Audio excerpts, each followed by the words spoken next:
गोरखपुर जिले के रहने वाले डॉक्टर चेत चौधरी द्वारा विदेशों में किसानों की ओर लेकर के खासतौर से काला नमक के धान की फसल की बीजों तथा कई ऐसे बीजों का जो शोध किया गया जिन्हें उन्हें उपाधि मिली और विदेशों में भी परचम भारत का लहरा चुके हैं। खासतौर से काला नमक को लेकर के जिस तरह से भारत में किसानों को ज़्यादा उत्पाद करने की शोध करके इन्होंने एक जुगत बताई, वहीं इस जुगत के बाद देश के महामहिम राष्ट्रपति द्वारा इन्हें सम्मानित किया गया।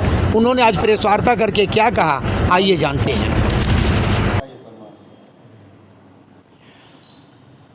बहुत धन्यवाद आप लोगों को, श्रोताओं को और दर्शकों को हमारा प्रणाम। मैं डॉक्टर रामचेत चौधरी, अध्यक्ष PRDF संस्था गोरखपुर का हूँ। संयुक्त राष्ट्र संघ से सेवानिवृत्त या यूँ कहीं आज़ाद होकर ये हम 2006 दिसंबर से गोरखपुर में बसे हैं और जब से काला नमक के ऊपर ये अनुसंधान चल रहा है। कारण ये था कि लौटने के बाद जब हम 35 साल के बाद विदेश से लौटे तो लोगों से पूछा कि यहाँ के किसानों की क्या समस्या है। बोले किसानों की समस्या तो नहीं है, लेकिन एक यहाँ धान हुआ करता था जिसका नाम था काला नमक। मुझे भी याद आया कि हमारे भी घर में लगता था ये, और जब 35 साल बाद हम लौटे हैं बाहर से तो हमारे घर में खुद ख़त्म हो गया काला नमक का लगना। फिर हमने कोशिश की जानने की कि आखिर क्यों ख़त्म हुआ। लोगों ने कहा इसकी कोई प्रजाति नहीं है, स्वाद और सुगंध इसका जो है गायब हो गया है। तो इस नाते इसका फिर बीज बनाना हमने शुरू करना था। तो बीज किसका बनाना है, तो 250 किस्म की किस्में हमने एक एक मुट्ठा धान इकट्ठा किया किसानों से। उसमें से जो सबसे अच्छा था उसको काला नमक 3 या केन 3 नाम से उसको केंद्र सरकार से नोटिफाई करवाया, और नोटिफाई करने के बाद ये इसका बीज बना के हम लोग किसानों को देने लग गए। लोगों ने इसको सराहा कि हाँ साहब, इसमें स्वाद और सुगंध दोनों तो आ गया, बहुत अच्छा है। लेकिन तो हमने कहा लेकिन क्या, बोले कि ये 2 मीटर 2.5 मीटर लंबा होता, गिर जाता है, मशीन से कटाई संभव नहीं है, और पैदावार इसकी 10 कुंटल प्रति एकड़ से ज़्यादा नहीं होती है। तो काला नमक की खेती एक तरह से घाटे का सौदा हो गया है। तो स्वाद सुगंध तो वापस आ गया। मैंने कहा बहुत अच्छी बात है, बहुत अच्छी बात है, कम से कम कुछ चीज़ तो मिली हमें। फिर हमने उसको छोटा किया, संकरण करके, क्रॉस करके छोटी वैरायटी से। तो बौना काला नमक 101 आया, वो बौना हो गया। कहाँ 2 मीटर और 2.5 मीटर का, और कहाँ वो 1 मीटर से कम पौधा हो गया।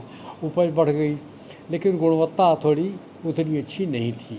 उसको सुधार के फिर हमने बौना काला नमक 102 बनाया।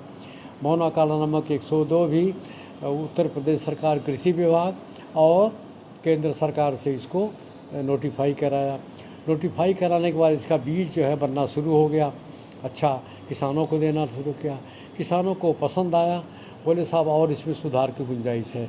तो अभी जो सबसे अच्छी प्रजाति है हमारी वो है काला नमक किरण। इसमें जो चावल की गुणवत्ता है वो उसके बराबर है, जैसा कि आप देखेंगे चावल में कि चावल की गुणवत्ता जो है केन 3 के बराबर है। इसकी उपज जो है, जो हम इसका बीज देते हैं, उपज इसकी दुगनी है, केन 3 की दुगनी उपज है कि 20 कुंटल से कम इसकी पैदावार प्रति एकड़ नहीं होगी। 24-25 भी होती है अच्छे किसानों के घर पे।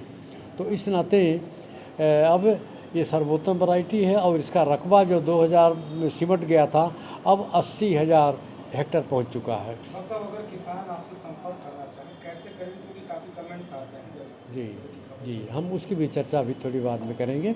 अभी हम एक कहानी पूरी कर लें। तो उसके बाद जो है इसको बचाने की भी मुहिम चलाई, क्योंकि आपने बासमती का किस्सा सुना होगा कि अमेरिका ने पेटेंट करा लिया था, हमने काला नमक को पेटेंट करा लिया।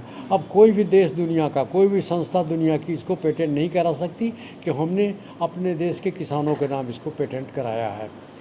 उसके बाद इसका भौगोलिक सूचकांक बनाया कि ये उत्तर प्रदेश के 11 ज़िलों में ही पैदा करके लोग इसके ऊपर काला नमक लिख के बेच सकते हैं।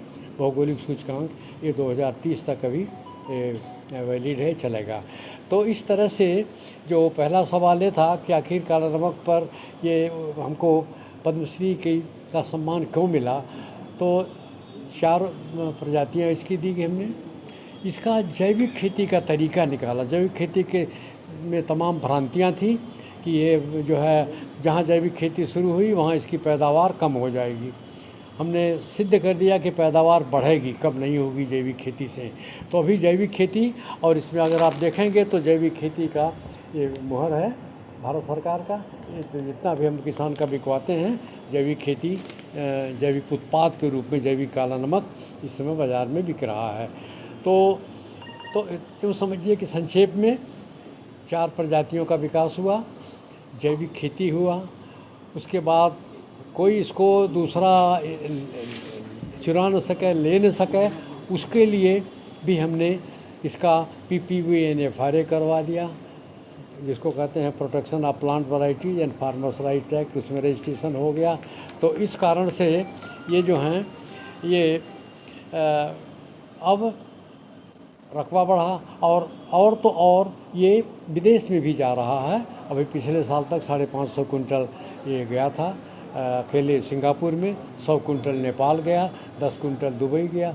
और इस वर्ष तो अभी रोकने के बाद, जो सरकार ने रोक लगाई थी थोड़ी, उसका रोक खुलवाने के बाद जो है ये आगे इसका, तो इन सब चीज़ों का मिला जुला असर ये रहा कि हमारे राष्ट्रपति भी यहाँ आई थी गोरखपुर, प्रधानमंत्री आए थे, उन्होंने भी खाया, सराहा काला नमक को।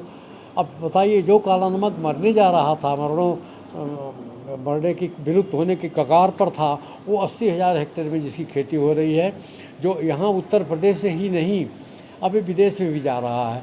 तो इन्हीं सब बातों को लेके राष्ट्रपति महोदय ने तय किया कि हमको पद्मश्री सम्मान दिया जाए। सर, इसके रेट वगैरह क्या है, कहाँ पर उपलब्ध होते हैं? ये चूँकि ये प्रजाति हमारी विकसित की हुई, हमारी मतलब PRDF संस्था की, हमारे वहाँ मिल रहा है।